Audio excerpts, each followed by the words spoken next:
An original podcast from podlatino.com.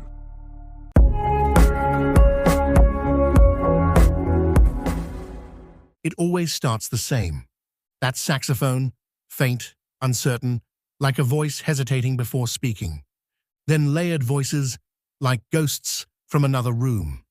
And finally, his voice, warm, wounded, asking softly, "Mother, Mother, there's too many of you crying." I don't remember the first time I heard it. I only remember that once I did, I couldn't unhear it. Because Marvin Gaye wasn't just singing, he was wondering, grieving, asking the question no one had the courage to say out loud. What's going on? He hadn't always been that kind of artist.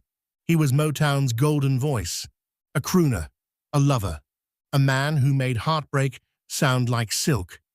But the world changed, and so did Marvin. He watched the news, talked to his brother, just back from Vietnam, saw kids beaten in the streets. He couldn't sing about love anymore, not when everything around him felt like it was falling apart. So he did something unthinkable for a Motown star. He wrote about the real world and asked it, why? The song didn't start with him. It came from Obie Benson of the Four Tops, who saw police attacking protesters in Berkeley and scribbled down lyrics no one wanted to touch, too raw, too political. But Marvin read them, and something clicked. He rewrote the words, rearranged the melody, and poured his own ache into every note. He didn't shout, didn't preach, he just asked. Berry Gordy hated it, said it would ruin his career, said radio would never play it, said it was too dark. But Marvin didn't blink. He said, "If you don't release this, I won't record another thing." Motown gave in, and that's when it started. It was unlike anything else on the radio, not just the lyrics, but the feel. It floated. The drums weren't urgent. The bass didn't thump. It moved like smoke, slow and smooth, wrapping heavy truths in beauty.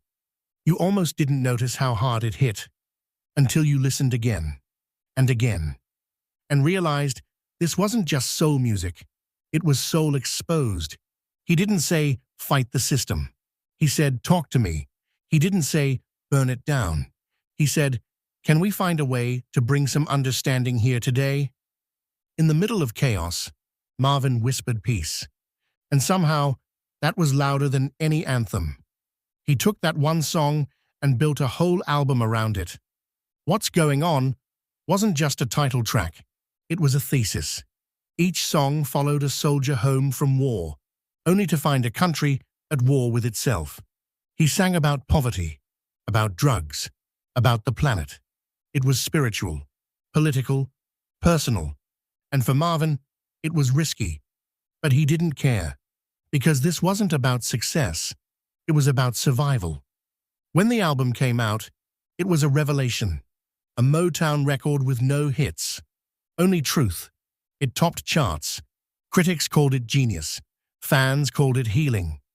But Marvin never stopped asking, even as he smiled in interviews, even as the world clapped, because the questions were still there, unanswered.